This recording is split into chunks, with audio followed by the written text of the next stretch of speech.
Good morning students. मैं doctor Chanda Kiswani, associate professor political science, SPC government college Ajmer. आज हम संविधानवाद पर चर्चा करने जा रहे हैं।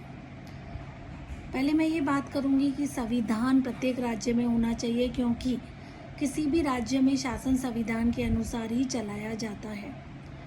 केवल ब्रिटेन जो ऐसा देश है जहाँ की संविधान जो है वो लिखित नहीं है, वहाँ परंपराओं के आधार पर नियमों का विकास हुआ है। ब्रिटेन में संविधान अलिखित है, बाकी जगह संविधान लिखित है जिसके आधार पर शासन चलाया जाता है। अब मैं चर्चा करूँगी संविधानवाद की। तो संविधानवाद जो है वो ये है कि किसी भी राज्य में शासन उन आदर्शों, मूल्यों और व्यवस्थाओं के अनुसार चले जो कि जनता में मान्य हो। अर्थात संविधान जो है वो जनता के आदर्शों, मूल्यों और विश्वासों को परिलक्षित करने वाला होना चाहिए और उसी के अनुसार शासन चले। क्योंकि कई देशों में क्या होता है कि संविधान होता है, और ये भी मैं नहीं कह सकती कि जहाँ संविधान के अनुसार शासन चलना संविधानवाद है, क्योंकि कोई निरंकुश शासक भी संविधान बना सकता है और उसके अनुसार शासन चला सकता है। लेकिन संविधानवाद का ये तात्पर्य है कि संविधान जो है वो जनता के विश्वासों, मूल्यों और आदर्शों को परिलक्षित करने वाला होना चाहिए। अब मैं आपसे बात करूंगी कि संविधान और संविधानवाद में अंतर होता है। पहला अंतर है परिभाषा की दृष्टि से। तो परिभाषा की दृष्टि से संविधानवाद जो है वो विचारधारा का प्रतीक है। इसमें राष्ट्र के मूल्य, विश्वास और आदर्श आते हैं, जबकि जो संविधान है वो संगठन का प्रतीक है जिसमें नियम और विश्वास आते हैं। दूसरा, उत्पत्ति की दृष्टि से भी दोनों में अंतर है। जहाँ संविधानवाद जो है वो हमेशा विकास का परिणाम होता है, इसमें जनता के मूल्य, विश्वास और आदर्श होते हैं, वहाँ संविधान जो होता है वो लिखित होता है।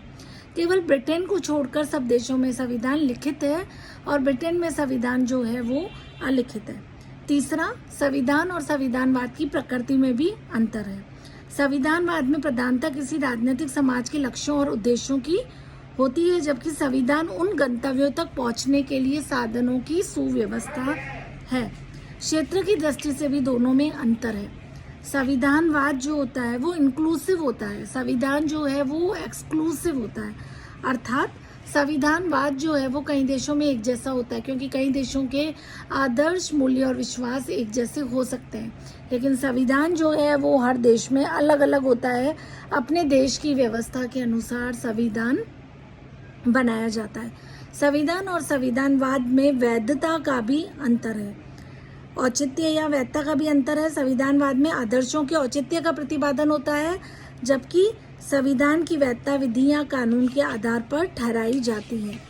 मैं अगर आपको संविधानवाद के आधार बताऊं, फाउंडेशंस ऑफ कॉन्स्टिट्यूशनल बताऊं, तो पहला है संस्थाओं के ढांचे और प्रक्रियाओं पर मत ऐक्य, कि संविधानवाद ऐसा होना चाहिए जहाँ की जनता में संस्थाओं के ढांचे और प्रक्रियाओं पर मत ऐक्य होना चाहिए। दूसरा, सरकार के आधार के रूप में विधि के शासन की आवश्यकता पर सहमति होनी चाहिए, कि सरकार के आधार के रूप में विधि का शासन होना चाहिए।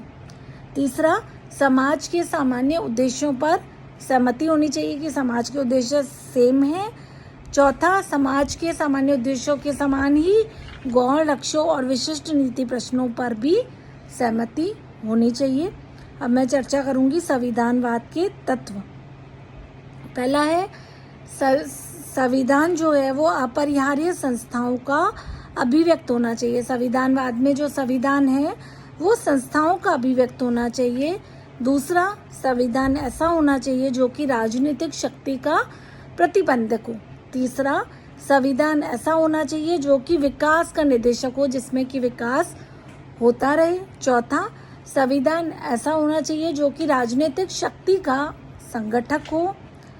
पांचवा, संविधान ऐसा होना चाहिए जिसमें कि हमेशा विकास होता रहे।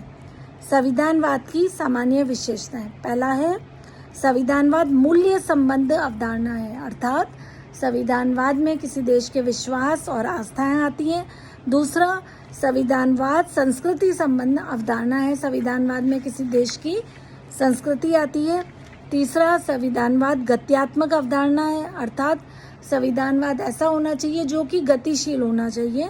5वां संविधानवाद संभागी अवधारणा है, संभागी है। 6ठा संविधानवाद साध्य मूलक अवधारणा है, अर्थात जिसमें कि साध्य निश्चित होने चाहिए। इस प्रकार संविधानवाद ऐसा होता है जो कि विधि के शासन पर आधारित हो, जिसमें कि संविधान जो है वो जनता के मूल्यों, विश्वासों और आदर्शों को परिलक्षित करना चाहिए। अब क्या है, संविधानवाद जो है वो एक जैसा हो सकता है, पर आवश्यक नहीं है कि संविधान भी एक जैसा हो। आज हमने संविधानवाद की परिभाषा समझी है। धन्यवाद।